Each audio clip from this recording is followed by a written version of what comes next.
سب سے پہلے یہ نکتہ سمجھنا ہوگا کہ حضرت امام حسین رضی اللہ تعالی عنہ نے یزید کی بیعت سے انکار کیوں کیا، تو اس پر مفصل گفتگو درکار ہے۔ یزید کی کرتوتیں، اس کے اعمال جس کی گواہی آپ تک پہنچی تھی، اور کچھ اعمال کے چشم دید گواہ تھے، اس لیے وہ یزید کو قبول نہیں کر سکتے تھے۔ آپ نے بیعت یزید سے انکار کرتے ہوئے کہا مثلی لا یبایع مثلہ، لوگوں میں بیعت یزید سے انکار اس لیے کر رہا ہوں کہ میرے جیسا شخص اس جیسے شخص کی بیعت نہیں کر سکتا۔ یہ دو لفظوں میں پوری گفتگو کا خلاصہ آپ کے سامنے رکھ رہا ہوں۔ مثلی لا یبایع مثلہ، میرے جیسا شخص اس جیسے شخص کی بیعت نہیں کر سکتا۔ اگر امام حسین یزید کی بیعت کر لیتے، قیامت تک ظلم اور جبر کے ساتھ مفاہمت کو سند جواز مل جاتی۔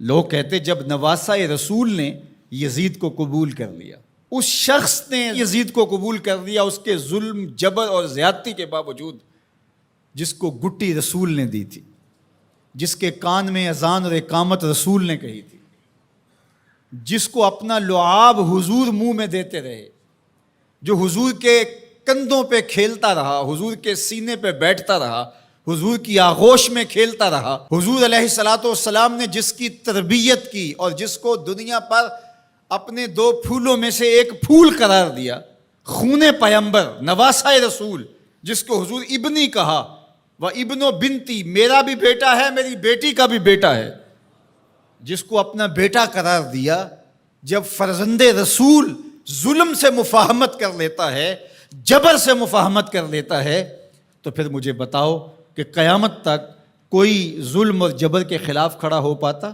ایسا راستہ کھلتا کہ بند ہونے کا نام ہی نہ لیتا۔ تو حضرت امام حسین رضی اللہ تعالیٰ عنہ نے کہا مثلی لا یبایع مثلہ، میرے جیسا شخص تیرے جیسے سے بیعت کر ہی نہیں سکتا۔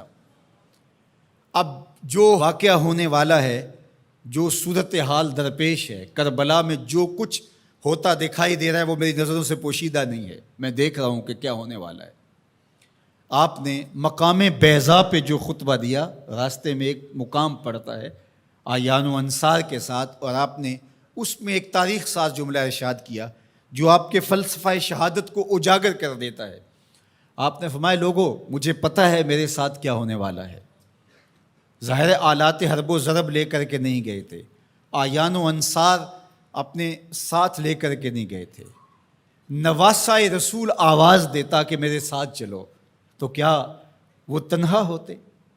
مجھے بتائیے، اس دور میں اگر کسی کام کے لیے میں آپ کو آواز دیتا ہوں، میرے جیسا خاکسار شخص جس کی کوئی اوقات اور حیثیت ہی نہیں ہے، لیکن کتنے لوگ میرے ساتھ کھڑے ہوں گے، اور جو پیغمبر کی گود میں پلا ہو۔ جب حسین ابن علی آواز دیتے تو کیا لوگ ساتھ کھڑے نہ ہوتے؟ ترماح بن عدی بن حاتم، یہ حاتم تائی کا پوتا ہے، حضرت عدی بن حاتم کا فرزند ہے، جو حضور پر ایمان لائے صحابی رسول کا فرزند ہے۔ یہ راستے میں حضرت امام حسین کو ملا، تو اس نے کہا کہ حضرت اگر آپ میرے ساتھ چلے جائیں تو میں چند دنوں کے اندر 30,000 افراد کا لشکر آپ کی پشت پہ کھڑا کر دوں گا، اور پھر ہم یزید کی اینٹ سے اینٹ بجا کے رکھ دیں گے۔ لیکن ترماح بن عدی کی پیشکش کو حضرت امام حسین نے قبول نہیں کیا، کہا بس مجھے جانے دو۔ تو کہا کہ لوگوں، میرے ساتھ جو ہونے جا رہا ہے، جو میری آنکھیں دیکھ رہی ہیں، مجھے اچھی طرح معلوم ہے، ہونے والے مناظر میری آنکھوں کے سامنے گھوم رہے ہیں، کوئی چیز میری نظروں سے پوشیدہ نہیں ہے، لیکن اس کے باوجود بھی میں کیوں جا رہا ہوں؟ تو وہ لفظ سنیے، عزیمتوں کی کتنی دل آویز کہانی ہے، کانسیپٹ کتنا واضح تھا، تصور کتنے واضح تھے۔ وَلَكُمْ فِيهَا أُسْوَةٌ، میں اس لیے جا رہا ہوں قیامت تک جبر، ظلم، جور اور زیادتی کے خلاف کھڑے ہونے والوں کے لیے کوئی نمونہ تو ہو۔ وَلَكُمْ فِيهَا أُسْوَةٌ، میری زندگی آنے والوں کے لیے نمونہ بن جائے کہ مفاہمت جبر سے نہیں کی جاتی، ظلم سے صلح نہیں کی جاتی، ظلم کا مقابلہ کیا جاتا ہے، چاہے کچھ بچے یا نہ بچے۔ لوگ سر بچانے کے لیے ہاتھ دے دیتے ہیں، امام نے ہاتھ بچانے کے لیے سر دے دیا، کہا یزید کے ہاتھ میں یہ ہاتھ نہیں آئے گا۔ آج پوری دنیا کے اوپر آزادی کی جتنی بھی تحریکیں چلتی ہیں، حریت فکر کی جتنی تحریکیں چلتی ہیں، سارے حرارت خون حسین سے لیتے۔